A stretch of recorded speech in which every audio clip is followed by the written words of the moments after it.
Hello and welcome to yet another GLOW Heartfulness webinar. GLOW stands for Genuine Loving Outstanding Women, and this is a series of webinars to teach meditation for young women across the globe. On behalf of the Heartfulness Institute, as we commemorate the United Nations International Youth Day, we have a very special guest and we have a very special topic. We also have wonderful young women joining us in this important conversation. So today, as we come together to celebrate young people, their voices, their initiatives, their global engagement, we want to welcome a very special guest, Nancy Sumari. Thank you so much, and it's an honor and special privilege to have you over with us. Nancy Sumari's experience spans the realms of mentoring, training, social entrepreneurship, digital literacy, media, and public relations. She's an alumni of UDSM. She is an Obama leader. She's a Yali Fellow. She's a Global Shapers alumni. In 2017, Africa Youth Awards named her among the 100 most influential young Africans. In 2005, she was selected as Miss Tanzania, and she won the title of Continental Queen of Africa for 2005. It's such an honor to have Nancy over with us. And along with Nancy, I have two young women, as I said earlier, Aparna Bajpai and Namratha Krishna. Aparna Bajpai is currently freelancing with NGOs that work in the legal field. She's also studying law. She has worked in the public policy as a research assistant with Indian School of Business. More recently, she's also a certified yoga and heartfulness trainer. Thank you so much, Aparna, for joining us. Welcome. Thank you so much, Purnima. Along with Aparna, we also have Namratha Krishna. Namratha is based out of Bangalore in India. She's completed her graduate studies in telecommunication engineering. She's working on her postgraduate studies in analytics from the Georgia Tech in the United States. She has her own creative design firm called Bouquet Creatives. Namratha is also a certified heartfulness meditation trainer. Thank you so much for joining us, Namratha. Welcome. Thank you. Thank you, Purnima. It's nice to be here.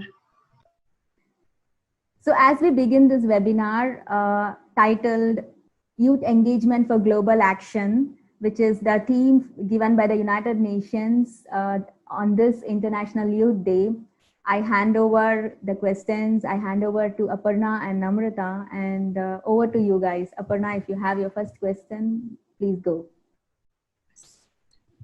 Nancy, I wanted to say, starting this off, that you're so bright and just so beautiful. Oh my God. I was going through your interviews on YouTube before joining right now, and I was looking at your picture. There's something else, but seeing you right now, oh, you're so stunning. Like, I'm stunned. I've been stunned since you've joined. Thank you so much. I appreciate that. Thank you. So stunning. Beautiful. So since we gave like a short introduction about you, but I'd like to hear from you. How do you describe yourself, and what motivated you to work with the youth, and where do you see yourself in this movement? So as previously introduced, my name is Nancy Sumari, and I am a social entrepreneur with interests in business, as well as I write children's books, so I'm an author. And I've always been very interested in the power of storytelling and sharing to just be able to connect us as human beings, but also to be able to inspire us through stories shared and told. And one of the key motivators for me to work with young people is mostly because young people are the future of humanity. And I think if we get it right with young people, then surely our world will be headed to the right direction, towards the right direction.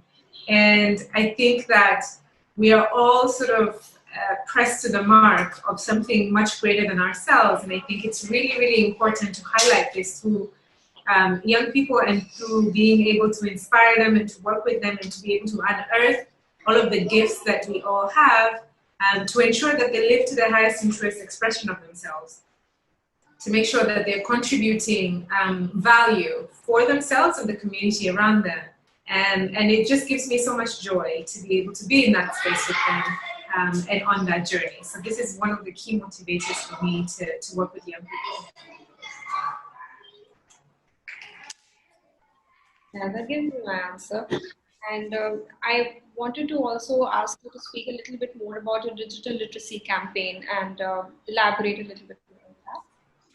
So, what is it about digital literacy that you chose specifically for your thing to work on? Of course. So for me, being in a world that is ever changing so quickly, especially towards the direction of technology and sort of the Internet of Things, prompted me to really think about it in a more broader fashion. Our education systems are not necessarily designed to keep up or to match the pace that the world is changing towards.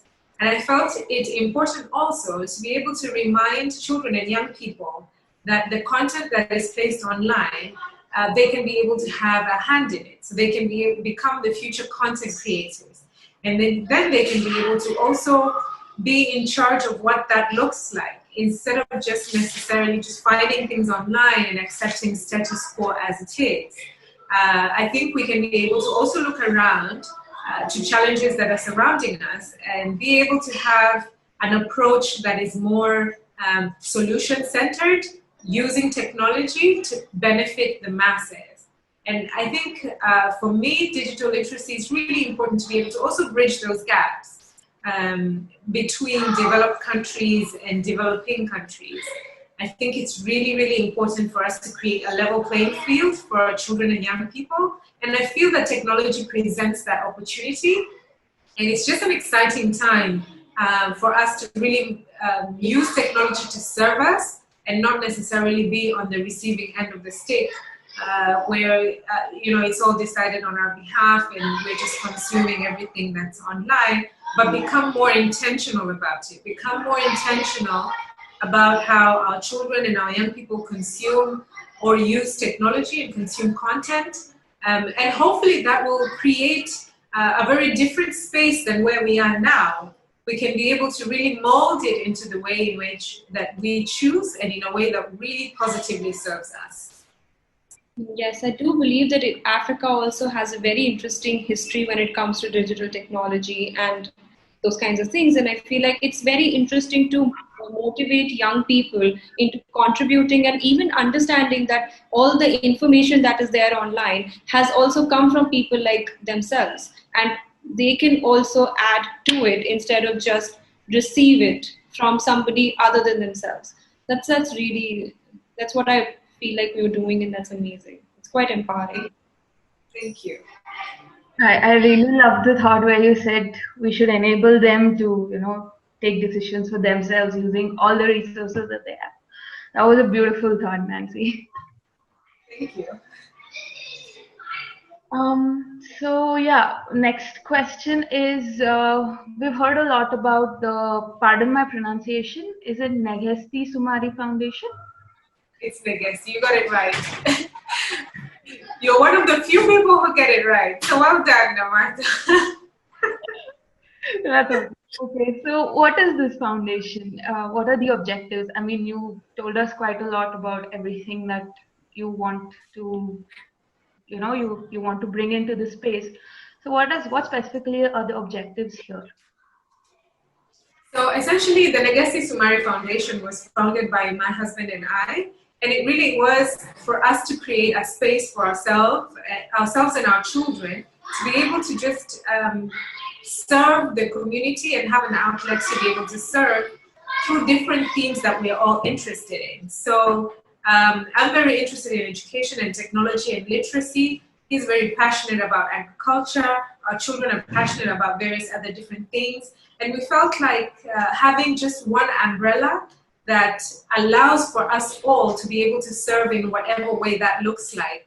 And of course, it's evolved into various things. But through that, we felt that we needed to also remind our children that they've been very fortunate and very blessed. And to be able to give back is something that we hold very close to our hearts as a family. So we wanted to ensure that this is something that they know that we take very seriously. So we wanted to formally have it. And again, just invite everyone else who is also around us, our extended family, our friends, to be able to also join us in that journey, to be able to empower through education and technology and entrepreneurship. And the kids are really bringing all these different ideas with them as well. So essentially, that's why the Nagasti Sumari Foundation exists. And hopefully we'll be able to have, again, a space where various ideas can come together and serve the community. It doesn't have to be necessarily very sort of one-minded or one perspective or just doing one thing.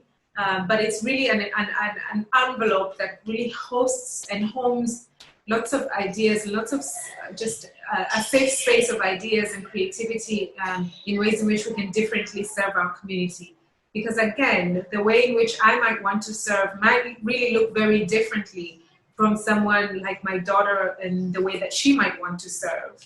And so we wanted to just be able to have that accommodation of everyone's idea, but with the overriding theme of being able to serve. Wow, that's like limitless. The opportunities and the vision is limitless. That's nice, Nancy. Okay, so moving on to your books. You've authored 2 books till now, right? So we saw that Haki is your latest book. So can you tell us a little about your book and what inspired you to look into these specific acts that protect children's rights? Can you tell us a little more about that? Yeah, so when I was doing research for the book, it felt like as a society, and I don't know if you experience this where you are, but it felt like we're really forgetting to protect our children's basic rights to safety and access to allow them to really become, again, to live their dreams in a space that guarantees their safety, but also promises for them to be able to thrive. And one of the things that really were very clear is that the children themselves didn't understand that they had rights and they had fundamental aspects that protect them within the society. Before that they can expect it from anyone else, they have to expect it from themselves.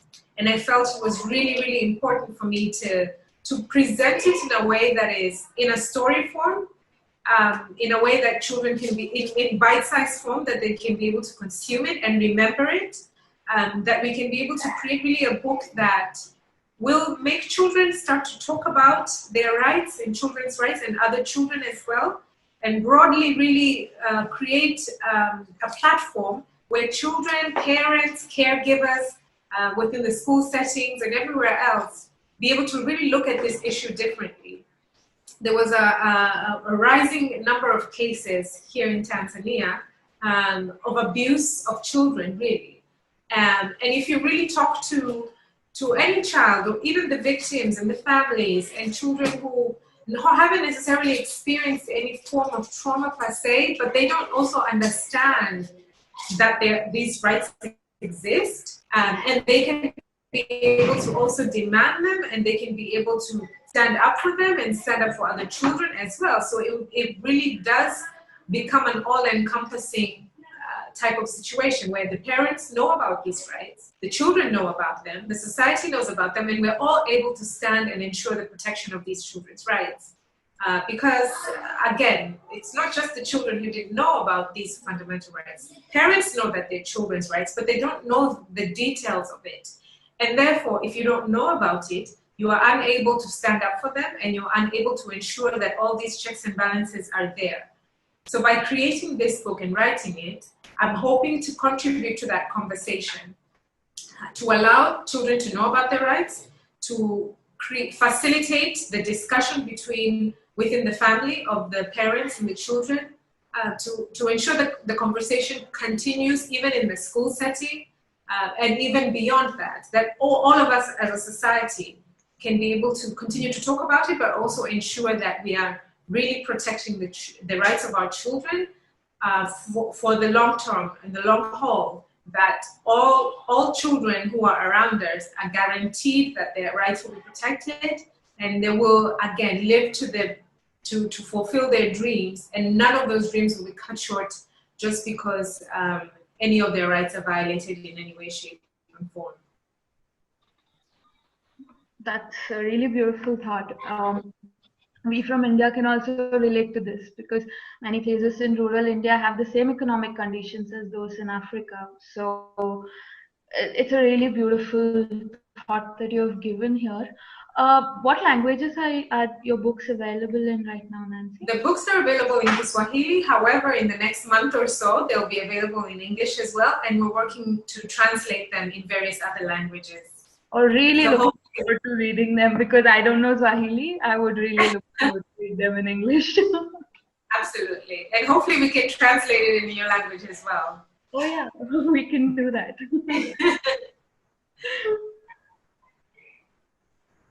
Thank you, Nancy. I look forward to reading your book in English and maybe in Hindi and Tamil also soon. So, I personally know that you have done a lot of things in life. You've been in the beauty pageant, you've done digital literacy programs, you've also been a social entrepreneur. And I see that you have been successful in all of what you have done.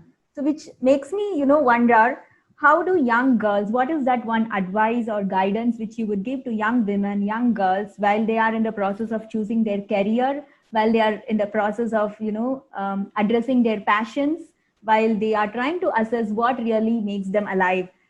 So what is that guidance which you would give them or tell them while they embark on while they embark on life? I think one of the key points to remember is that we are all driven by passions of different kinds, and they may look really differently. And the journey towards achieving them is not always easy, but it's extremely fulfilling. It's not always that I have been successful in the ventures that I've chosen, but certainly even through my failures, which I've had quite a number, I've been able to learn something that has then informed my journey as I continued to do the work that I do. It's not always easy, and it's not always going to be rosy, but that's okay as well. My biggest advice is to just be able to make sure that through it all, through the failures and the wins, the consistency is the same. That you are being able to draw the lessons from the winnings and draw the lessons from the failures, and being able to allow that to inform you as you continue to work on these important dreams that you have. Don't compromise on your dreams. Continue to hold on to them, because only you know where they're coming from and where they're going. But stay true to yourself. Be able to involve the advice of people who you admire, and people who have been on that journey in any way. Also, for example, is quite important. But at the same time, to just continue to be true, continue to be consistent. It might not always be easy, and you will have wins, you will have failures as well. But again, just hold on to both of those and allow them to just keep carrying you on and sustain you throughout your journey. Thank you, Nancy. I have a slightly follow-up question to that. Yeah. There is this idea of altruism in young women these days, in young people generally, young men and women. And when it comes to the concept of altruism, people are interested in starting up an NGO, like a non-governmental organization, and working towards the purpose of charity and service. And you yourself have a foundation which is focused on serving people. So what would you tell to a young woman who's interested in pursuing an altruistic path and to start an NGO? How would you, guide her? What would you tell to her? I think one of the key lessons that I learned also being in the NGO space is that, man, I didn't think it would be this hard. But again, if it's something that is absolutely calling, and it's something that you are very passionate about, do your research, put in the work, because it's not going to be easy. Being in the service through an NGO space requires you to put in a lot of time, to put in a lot of work through proposals, explaining what it is that you do. You will not always get the support that you need, but again, just stay true to your vision.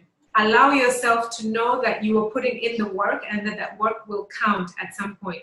But you have to put in the work. With anything, even if it's not in the NGO space, you have to commit to put in the work. because that's the only way that your vision and your dreams will come to fruition. Thank you, Nancy. When I was a child, I had a poster in my bedroom. I mean, not this bedroom, in my childhood home, in my childhood bedroom. And that poster read this: there are no shortcuts to any place worth going. And during the most difficult exams, like a math exam or a science exam, I used to look at that and I used to think, okay, now I'm going to do a night out because there are no shortcuts to, acing this exam. So, I mean, I just kind of remembered that when you said that, put in the hard work, do your duty, and then let's see what happens. So thank you so much, Nancy. Over to Aparna or Namratha for the next questions. Yes, so my next question was actually something that you almost partially answered. So I'm just going to combine the two questions and I'm going to ask you both the things. So the first thing that I wanted to ask you was that what is a step-by-step process that you would give to anybody who desires to be a social entrepreneur? Like how should they start? How should they start formulating their idea? Where should they inform themselves from? And then who should they present it to and stuff like that?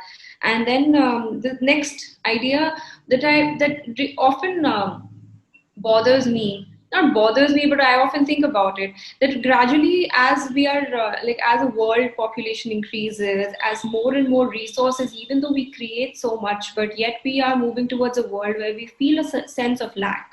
We feel a sense of scarcity. We feel a sense of insecurity that I might not have what I have today in the next 10 years, and which also might be true because we have such issues with clean water and sanitation and clean air and all those things. So now we are living with this mindset, and it is not only a physical reality outside of us. I feel like the panic sets in today, because the youth is very stressed about what's going to be the future like today. So they are working towards, okay, I'm going to procure certain amount of resources to, safeguard my future.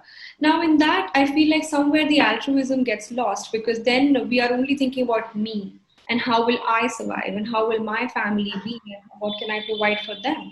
So in this, what do you want to tell the youth, and how do you want to address this fear if they have any, if anybody watching us has this fear in their hearts, and how do they still want to serve the society along with this? Yeah.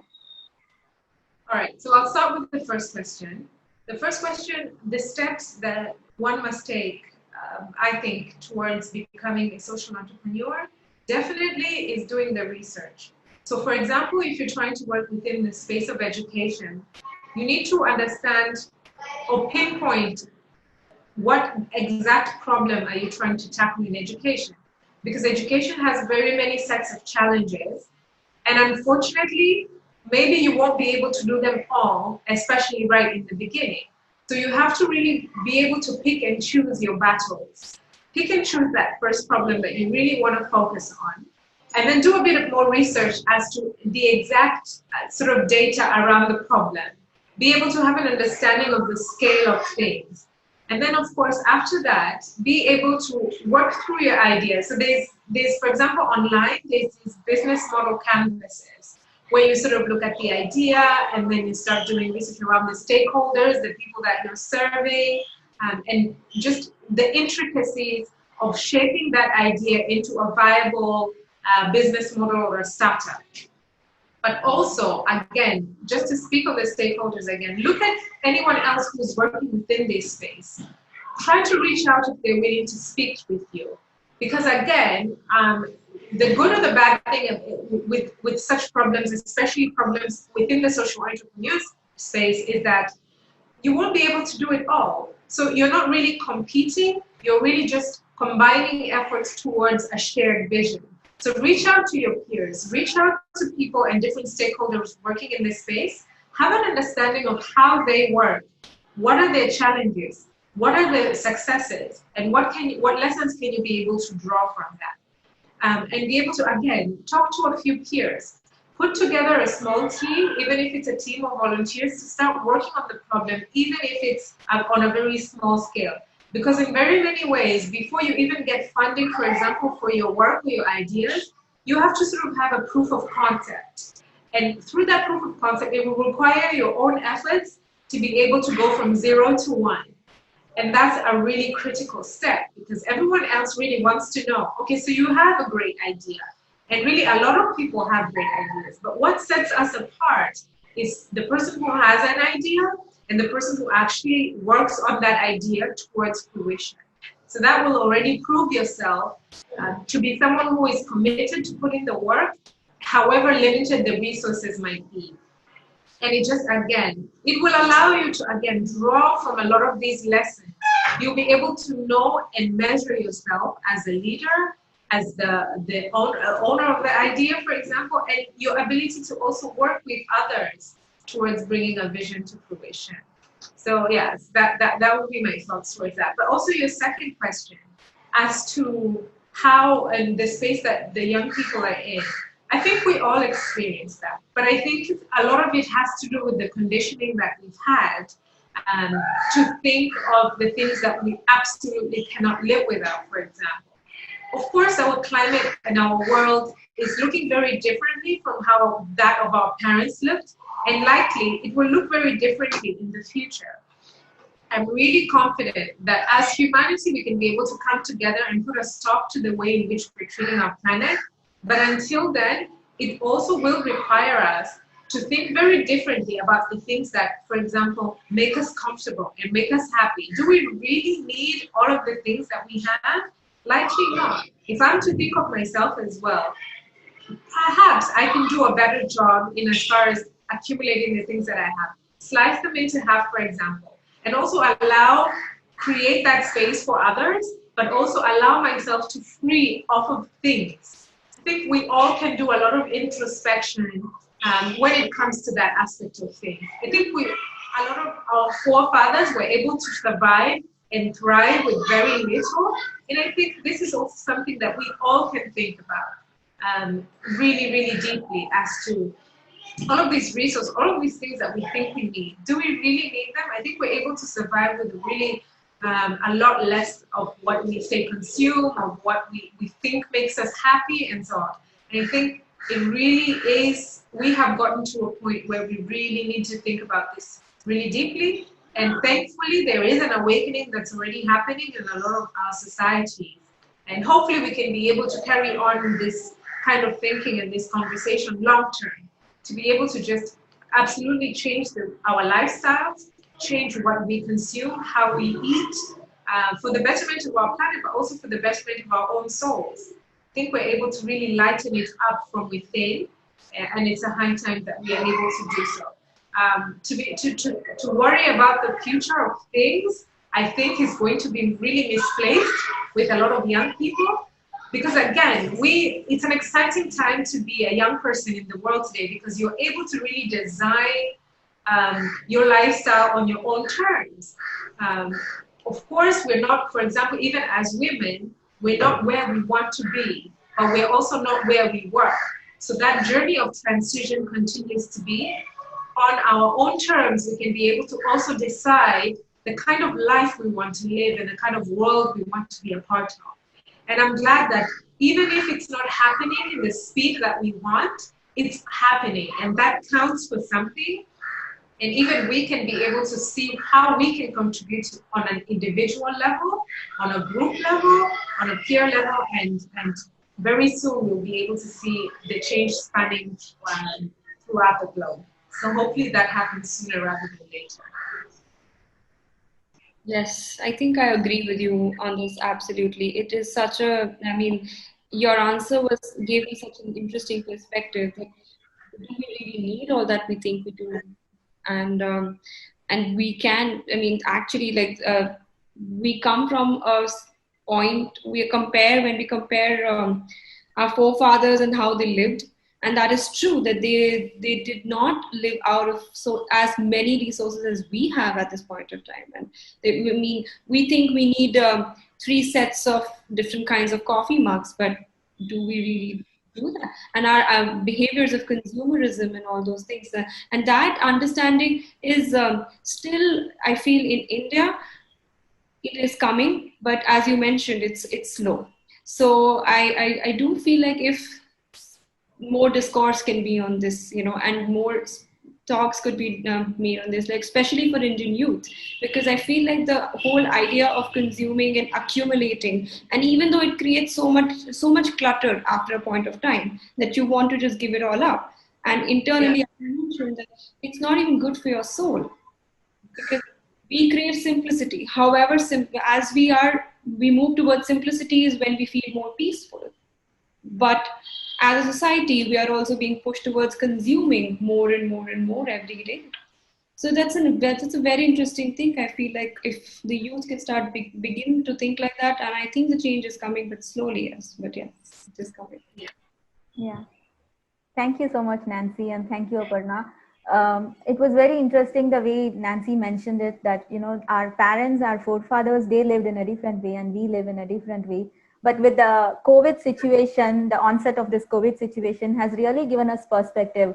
The expenditure, the monthly expenditure of my house is only about 1/10 of what it used to be. And I'm really wondering, how did it come so low? And then I figured out that I'm only purchasing groceries.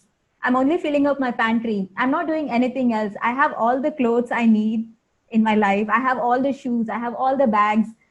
I have almost everything, and I don't need to go anywhere to feel happy and joyful and content. Of course, there is a lockdown out here in Chennai. It's the 5th or 6th lockdown. I lost count of the number of lockdowns which has happened in Chennai. And we don't go anywhere anymore because of the lockdown.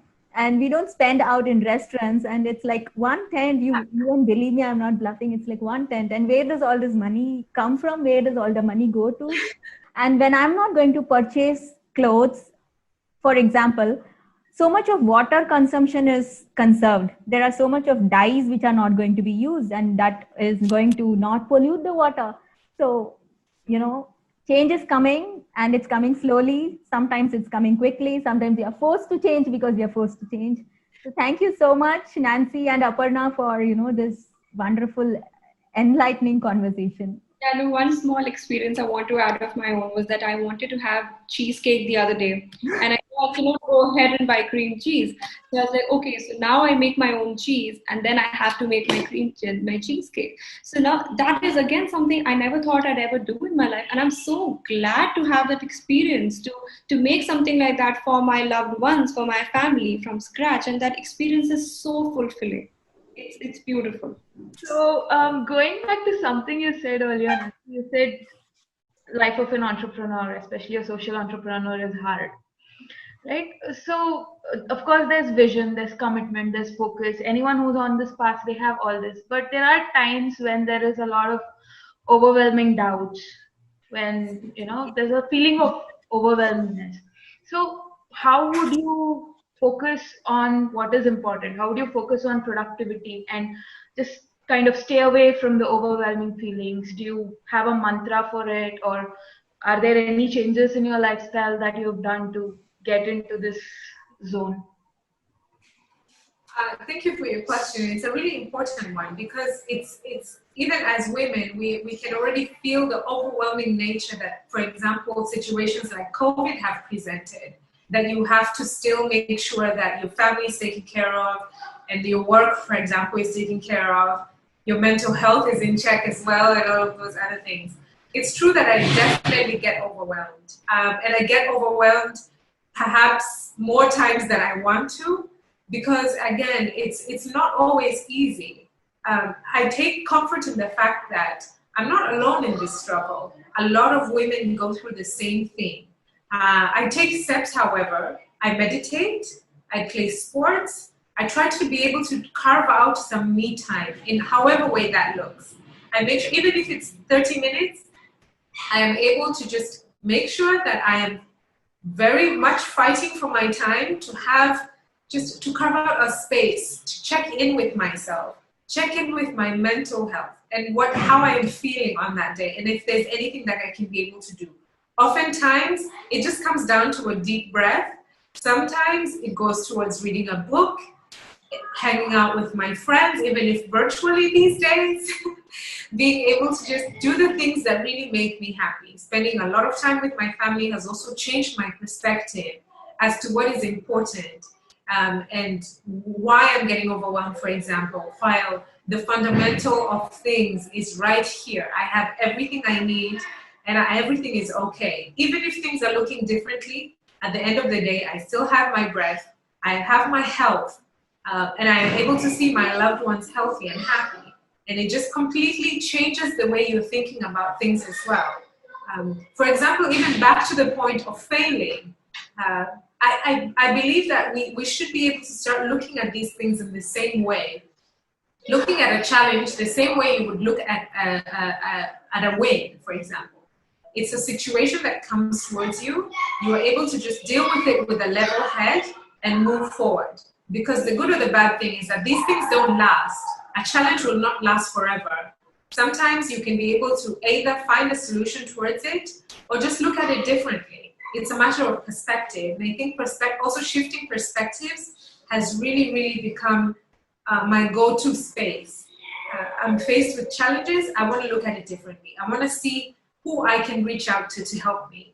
I can't be able to do everything myself. I take comfort in the fact that I can actually get help from a family member, a friend, a colleague, or someone who perhaps isn't necessarily close to me, but is able to extend a hand of help in however way that looks. At the same time, I also offer up myself. I'm able to help people when they want and need my help, but also I'm able to present myself and be that person for someone else just as much as others are there for me.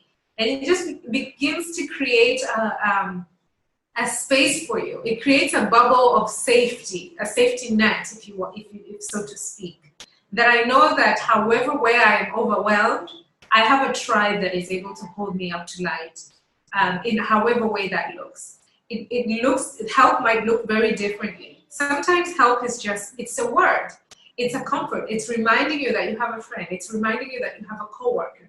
To remind you that you have a family, even if you're not born of the same house. So it's a matter of shifting perspective and reminding yourself that you are not alone in the struggle.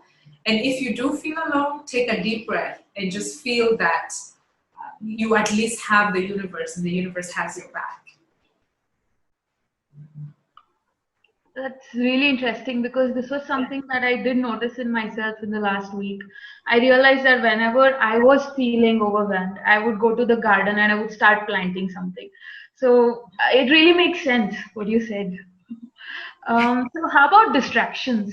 How would you deal with distractions? Say, entertainment is easy, YouTube, Netflix, Instagram. How would you deal with that?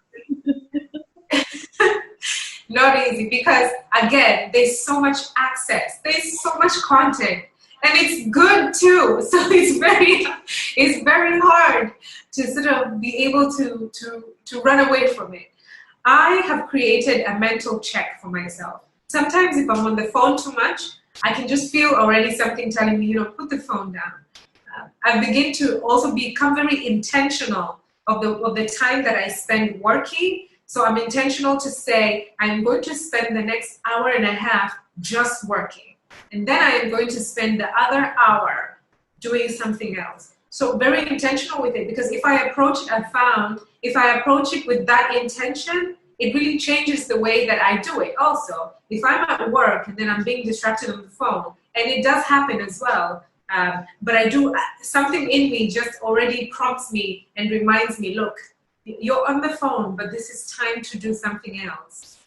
There's always a time for everything. Certainly, I take my Netflix time very seriously, but I also make sure that my Netflix time is not infringing on time that I have to spend with my family, or time that I have to cook something, or time for me to just take a break and so on. So I've just become very intentional with the way that I spend my time. And limit my distractions. I can't claim to be doing it 100%. No, I'm not there yet, and I'm continuously learning. So I know that it's a struggle for a lot of people, but hopefully just being able to hold yourself accountable with your time, I think we'll get to a better space with how we manage these distractions. Thank you for the tips, Nancy. So over to Purnima. Okay, so one of my often asked pet questions is this: how has COVID-19 affected the youth with whom you work with? I know you do a lot of work with the youth in your community, in your country, in fact. And I know you do a lot of youth oriented programs, you do a lot of digital literacy programs. And surely the COVID has affected a lot of people, all of us. But how has it specifically affected the youth with whom you work with, and how have they adapted? And I'm sure I see your Instagram updates, I see your social media updates. I see that you're doing a lot of things. So if you can share a little bit, with the youth of our community, it will be nice and helpful. Sure. So it's been sort of a challenge, but also eventually a challenge that sort of evolved into a blessing. The challenge in the beginning was for us to shut down, not having access to be able to do the things that we had planned to do in our work calendar. And really the way in which that we worked, we were forced to do it very differently. And again, the adaptive nature of the human being allowed us very quickly to sort of shift to this new space and make it work. It was not an easy process, but I'm glad to say that it also reminded us that, again, back to the question that I was telling that Aparna asked me, you don't need everything that you have. And if that's taken away from you, you're still going to survive, and likely you're still going to thrive. It was a really good reminder for us to sort of be in that space and realize that I can be able to still survive with this different set of situations. I can be able to innovate in a different space than what I am used to. I can be able to make myself work in a space that I am not currently used to, and it actually works, and I can get results, and I can be able to move forward, even if it looks very different from what you're used to. So I think in the beginning it was a really big challenge because it felt like it was very sudden for us. But then eventually, I think in the 2 weeks after that, I think we really were able to shift it up, accept the situation as it was, and begin to work from that space of accepting it and then innovating within the space that we were. And eventually it's worked out really great. And even now that we are almost, and even though we are back to almost being back to things as they were, it still looks very differently, and it's a new space, and we've allowed for that space to, even though we knew we are in it and we're present, and somehow we're going to make it work. So it's just those reminders and that test that was presented to us of that difference and that shift. But it's worked out for us eventually, I think. Thank you, Nancy. Thank you. Basically, humans are beings of habit, but humans are also beings where we can adapt easily. We can create the space where we evolve into better beings because we are having the ability to change our perspective, just like that. So necessity is the mother of invention, and I'm sure we'll get there. We'll get to the new normal, and we'll be safe in the new normal. Thank you so much, Nancy, and over to Aparna. Yes. Amidst all the discussion that we're having, I wanted to understand something slightly different from your perspective. I wanted to know, Nancy, that what is your perception of beauty? And you've already mentioned that you love to check in with yourself, and I feel like that is also so essential. So what is a self-care routine for you? What is that one small thing that you do for yourself? You said that you sometimes breathe, but what is that ideal self-care routine for you? And then what is your perception about beauty? Thank you. So my self-care routine has also very much changed in the past couple of years. I think, especially because I have a background in pageantry, beauty for me and self-care was very different. It had a lot to do with the outside. It had a lot to do with the look. It's how the industry has been built up, and it's what I had to go through, and it's what worked for me back then. But as I have changed and evolved with age, I've discovered that actually self-care and beauty has everything to do with the inside. It has everything to do with what you eat, and the choices that you make and what you consume in terms of content and what you allow in your space as well. So my self-care has absolutely shifted to how I spend my time and who I spend it with. And I'm very careful as to what we're talking about and how that is serving me.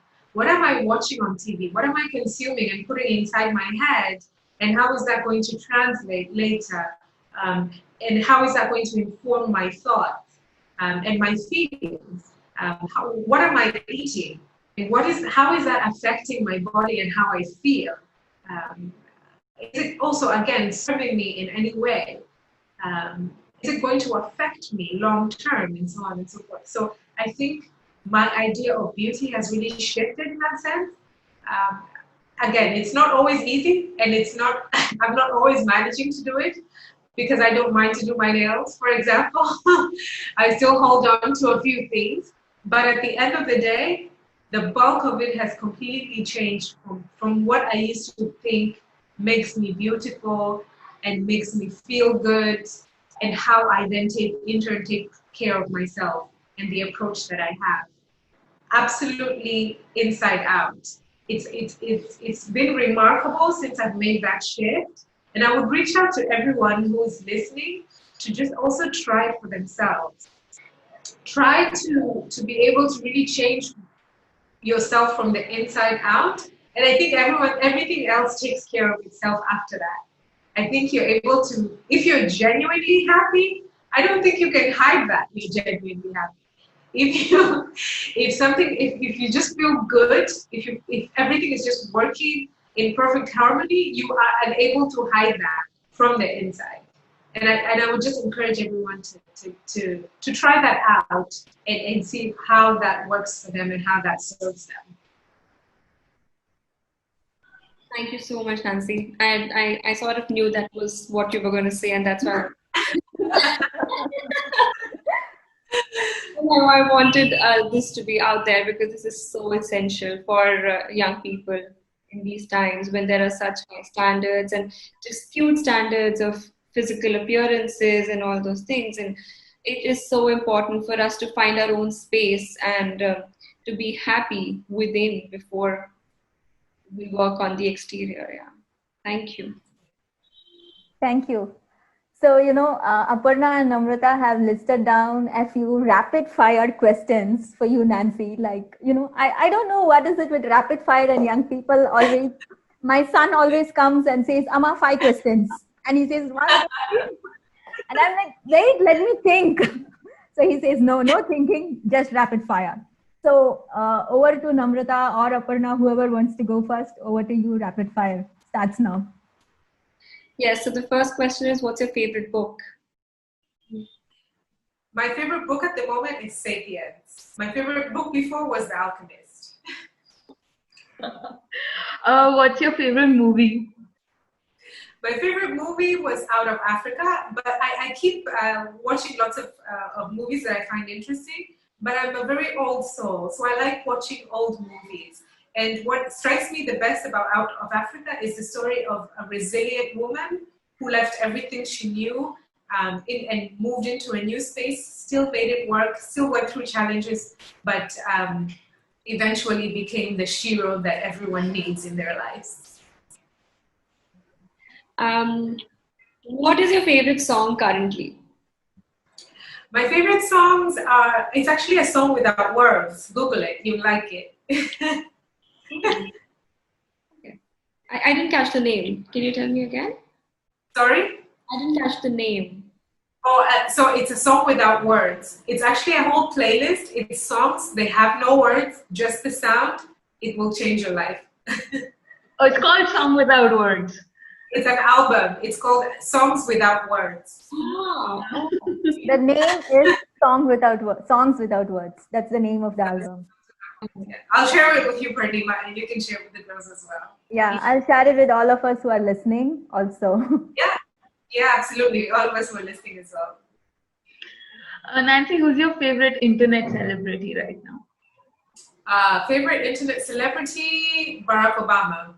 Again, I think his message of hope has is not anything, does not look like any other celebrity, because his message is very plain and simple, but still resonates with all of us. He's a personal hero of mine. His policies and through his foundation have been able to uplift me in my work, and he's just continues to be a personal hero. I'll actually double on that. So Barack Obama and Michelle Obama both. Yes, I love it. Yeah, this is really simple and simple. It's mind blowing. Yeah, it's amazing. Yes. How does your okay? What do you like to eat at the moment? What's your favorite food? Well, I am transitioning into being a vegetarian, but I still have an occasional salmon. So I enjoy salmon. I haven't been able to let it go yet. So what is the one thing that you learned from your daughter? How does she inspire you? Well, she reminds me that better days are ahead. She continues to affirm to me that if we raise our children in the right way, if we allow them to access the right information, a better world is coming. It's right here. I can taste it. Yes, I can feel it. I can feel it. It's right here. What are the 3 things that you cannot live without? Well, I cannot live without obviously taking deep breaths. I can't live without books. I love storytelling. And at the moment, my daughter. I can't live without her. Okay, what is your one message to all the participants who have tuned in today? To women and especially to everybody. Well, to everyone listening today, I'd like to just remind you that you have everything you need to create the life that you want. You are able to work on your dreams and your passions because only you know how those look like, and only you know how that feels. I encourage you to start today because you are who we are waiting for in the world. And with your efforts and your contribution, the world continues to be a better place. So I encourage you to hold on to your dreams, use your voice, uplift yourself, and while you're at it, uplift others as well. I promise that it's a feeling that is like no other, and you having your hand makes the world a better place, and will continue to guarantee that the world is a better place for generations to come. So start today. That's so beautiful. That was so beautiful. So as we almost are concluding the interview or the webinar, Namratha and Aparna are both certified heartfulness trainer. I'm also a certified heartfulness trainer. And let's have a short experiential session of heartfulness meditation, heartfulness relaxation. And Nancy just now said that it's who we are inside that matters the most. The best self-care routine is the self-care routine of the heart, of the space within us. So this is very simple. I will be giving instructions. Just let us all just close our eyes, connect to what is within us, and follow these instructions. And we'll do about 5 to 7 minutes of relaxation, followed by a short session on meditation. Instructions will be given. So let us begin. Find a comfortable seat. Ensure you're comfortable throughout the process. Gently close your eyes.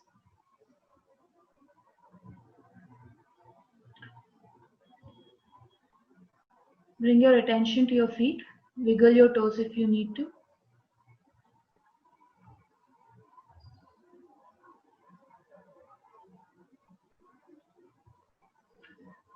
Feel your toes gently relaxing.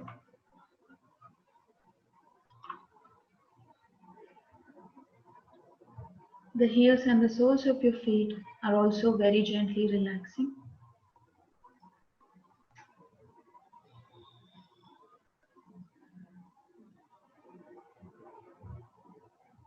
Feel the healing energy from earth entering you through your feet and helping you in this process. The energy is slowly traveling up, relaxing your feet, your ankles,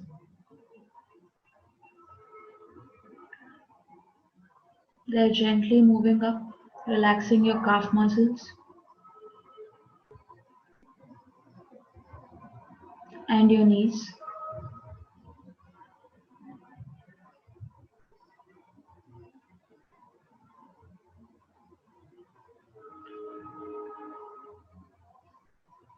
Let all the muscles in all these parts completely relax.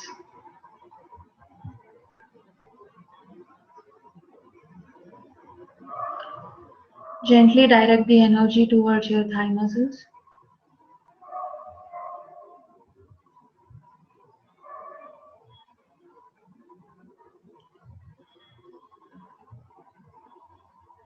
Feel them completely relax.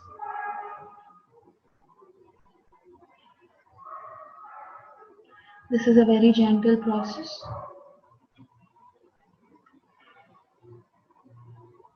Feel the energy flowing upwards, your hips, waist, your lower back. The energy slowly relaxing these parts, your stomach and abdomen area.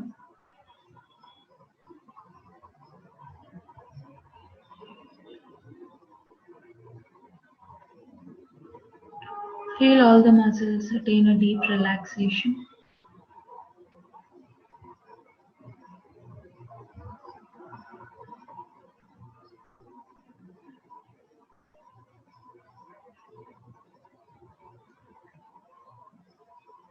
Feel the energy rising into your upper back and your chest area, relieving it of all the tension, gently relaxing every muscle in every part, every organ of your body.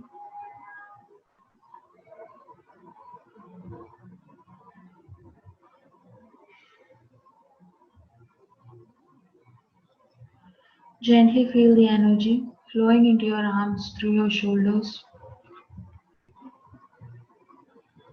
Your shoulders are completely relaxed. They seem to be melting away in relaxation.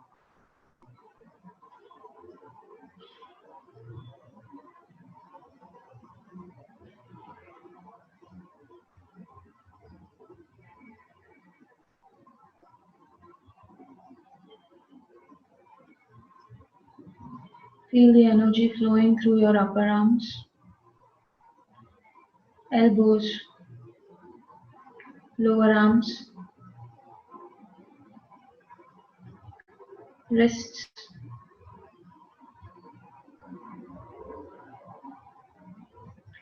the palms of your hands, fingers till the fingertips.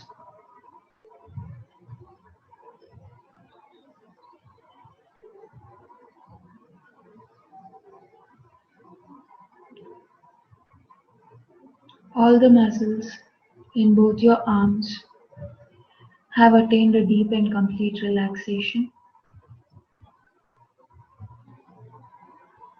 Enjoy this relaxed feeling.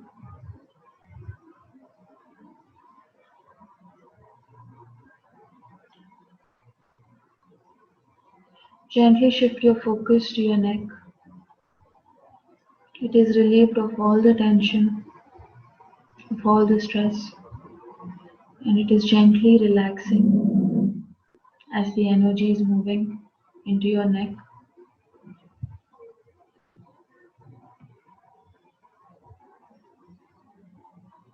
The energy is slowly entering your head and face region, the back of your head, sides of your head, your ears, jawline, chin, cheeks, mouth and nose are all completely relaxing.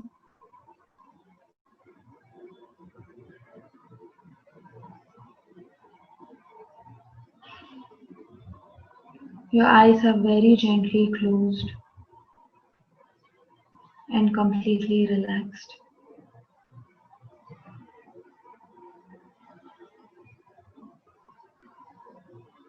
Feel the energy moving into your forehead. Completely relax your forehead and the top of your head.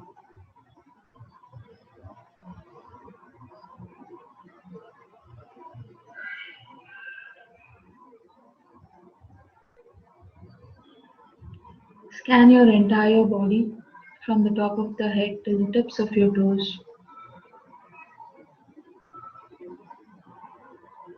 If there is any part that is not yet relaxed, gently direct the energy towards that part of the body and relax it.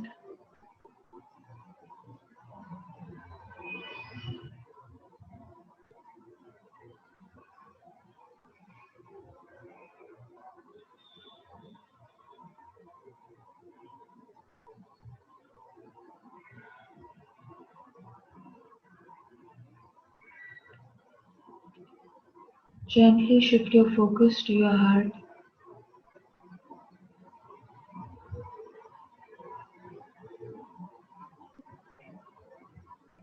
Feel the love, joy, and purity that is there in your heart.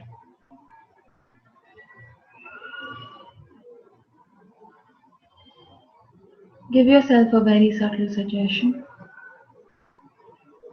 that there is a divine light in the heart.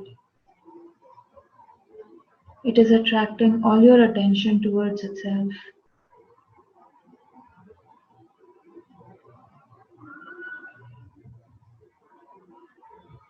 Gently ignore any thoughts that may arise during meditation and remain completely focused on the heart.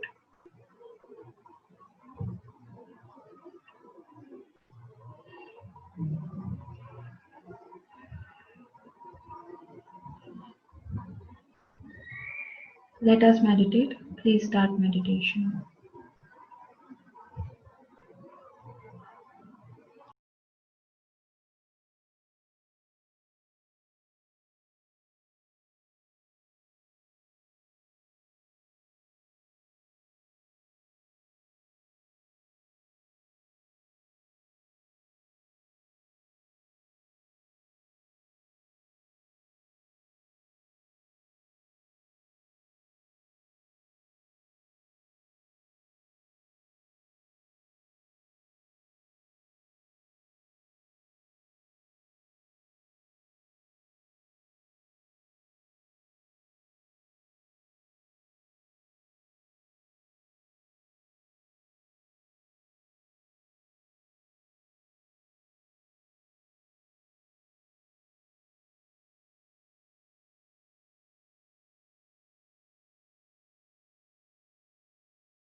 Gently bring your attention to the present moment.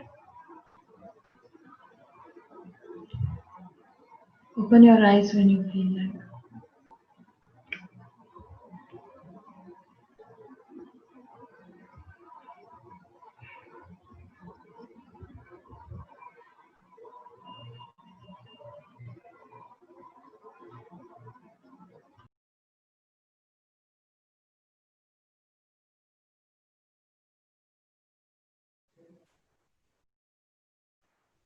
Thank you so much, Namratha.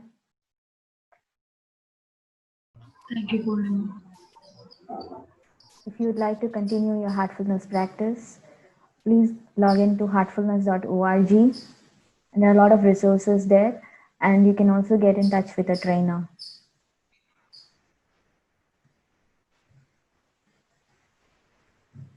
So if you need a trainer closest to your location, you can write to us at glow@heartfulness.org.